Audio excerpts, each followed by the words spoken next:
अस्सलामु अलैकुम वरहमतुल्लाहि वबरकातुहू। नमाज जनाज़ा के ताल्लुक़ से चंद बातें मैं आपके सामने करने वाला हूँ। नमाज जनाज़ा फ़र्ज़ किफ़ाया है, यानी बस्ती के चंद लोगों ने अगर पढ़ ली तो कोई गुनाहगार नहीं होगा, लेकिन अगर किसी ने ना पढ़ी तो पूरी बस्ती गुनाहगार हो जाती है। इसको फ़र्ज़ किफ़ाया कहते हैं।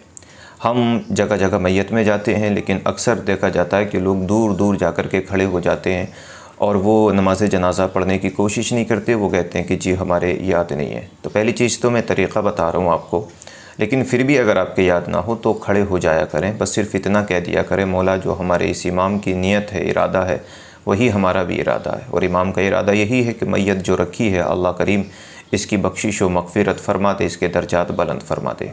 और यही जो है नमाज जनाज़ा की जो ये जुमले हैं, अगर इसका आप ट्रांसलेशन करें, तर्जमा करें, तो मतलब यही निकलता है कि सारे जुमले वही हैं कि अल्लाह करीम इसकी बख्शिश व मग़फ़िरत फ़रमा दे।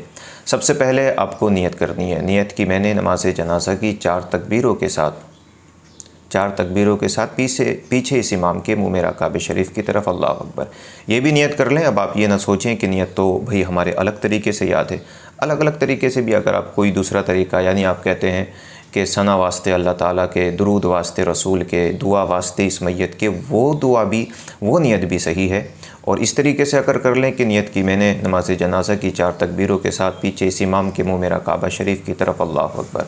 और अगर नियत ना भी करें तब भी नमाज जनाज़ा हो जाएगी, क्योंकि नियत जो है वो दिल के इरादे का नाम होता है। नियत करना मुस्तहब है, सवाब बढ़ जाता है। तो आइए ज़रा इसको सीखने की कोशिश करते हैं। सबसे पहले नियत बांधने के बाद जब पहली तकबीर हो जाएगी अल्लाहु अकबर, नियत बांध लेंगे आप सारे लोग, तो आपको पढ़ना है सुब्हानकल्लाहुम्मा व बिहम्दिका व तबारक अस्मुका व तआला जद्दुका व जल्ला सनाउका व ला इलाहा गैरुक। ये वजल्ला सनाउका जो है ना, इसमें एक्स्ट्रा है, ये अल्फाज जो है बढ़ा दिया गया है, तो आप वजल्ला सनाउका भी कहें। और अगर याद नहीं है ये अल्फाज तो कोई बात नहीं है, आप सिर्फ़ सना ही पढ़ लें। इसके बाद इमाम साहब कहेंगे, जब उनकी सना पूरी हो जाएगी तो वो कहेंगे अल्लाहु अकबर। दो तकबीरें हो गई, एक बार पहली मरतबा अल्लाहु अकबर कहा, एक बार अब आपने अल्लाहु अकबर कह दिया। दो तकबीरें आपकी हो गई और चार तकबीरें नमाज जनाज़ा में होती हैं। जब दूसरी तकबीर हो जाए तो आपको दुरूद पाक पढ़ना है। अल्लाहुम्मा सल्ली अला मुहम्मदिन व अला आलि मुहम्मद कमा सल्लैता व सल्लमता व रहिमता व तरहमता अला इब्राहीम व अला आलि इब्राहीम इन्नका हमीदुम मजीद। इसमें दो अल्फाज एक्स्ट्रा कर दिए गए हैं, यानी एक व रहिमता व तरहमता, ये दो अल्फाज एक्स्ट्रा कर दिए गए। याद हैं तो पढ़ लें, ज़रूरी है। और अगर ना भी हैं तो दुरूद शरीफ ही आप सिर्फ पढ़ लें। फिर जब इमाम साहब का दुरूद पाक मुकम्मल हो जाएगा तो वो ज़ाहिर सी बात है, नमाज जनाज़ा पढ़ाने वाला अल्लाहु अकबर कहेगा, यानी तीसरी तकबीर बोलेगा। जब तीसरी तकबीर हो जाए तो अब जो दुआ आ रही है उसके अंदर मैयत के लिए बहुत कुछ बयान किया गया, यानी मैयत की बख्शिश व मग़फ़िरत की बात उसमें की जाती है और तमाम लोगों का ज़िक्र भी उसके अंदर आया। अगर आप उसका ट्रांसलेशन, उसका तर्जमा करेंगे तो, यानी अल्लाहुम्मा अग़फ़िर लि हय्यिना व मय्यितिना व शाहिदिना व गाइबिना व सग़ीरिना व कबीरिना व ज़करिना व उन्साना अल्लाहुम्मा मन अहयैतहु मिन्ना, ये दुआ है। मिन्ना फ़अहयिही अलल इस्लाम व मन तवफ़्फ़ैतहु मिन्ना फ़तवफ़्फ़हु अलल ईमान।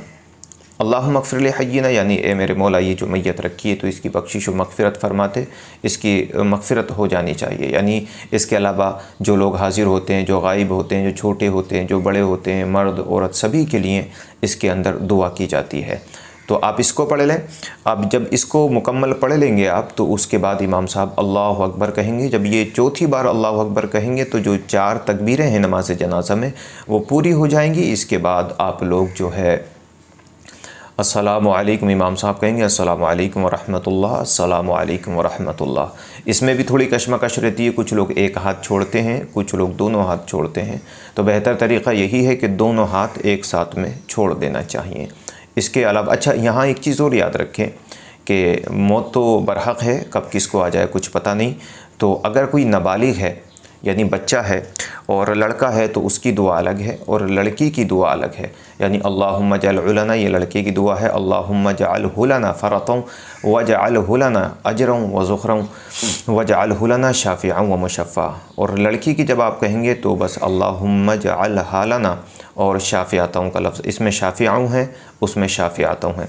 और अगर ये भी याद ना हो तो इसमें एक दुआ दे रहे हैं किताब के अंदर, अल्लाहुम्मा ग़फ़िर लना वलिवालिदैना वलिलमुमिनीना वलमुमिनात आप ये अल्फाज पढ़ लें अगर ये चीज़ें भी आपके याद नहीं हैं। उसके बाद इमाम साहब या जो भी नमाज जनाजा पढ़ा रहे हैं वो दुआ करेंगे और आपको उनकी दुआ में आमीन कहना। आमीन का मतलब होता है यानी जो इमाम साहब या मौलवी साहब या नमाज जनाजा पढ़ाने वाले जो कह रहे हैं मौला बख्शिश फरमा दे, तो आमीन का मतलब होता है अल्लाह तो कबूल फरमा इस बात को। यानी आप जब बार बार कहेंगे अल्लाह कबूल फरमा, अल्लाह कबूल फरमा, तो हो सकता है अल्लाह का कोई नेक बरगुज़ीदा वफ़ादार बंदे की ज़बान से आमीन निकल जाए और ये लफ्ज़ निकल जाए कि मौला कबूल फरमा, और अल्लाह उसकी दिल की सदा को कबूल फरमा ले, तो फिर मैयत का जो है बेड़ा पार हो जाएगा। तो नमाज जनाजा ज़रूर पढ़ा करें, इसमें घबराया ना करें।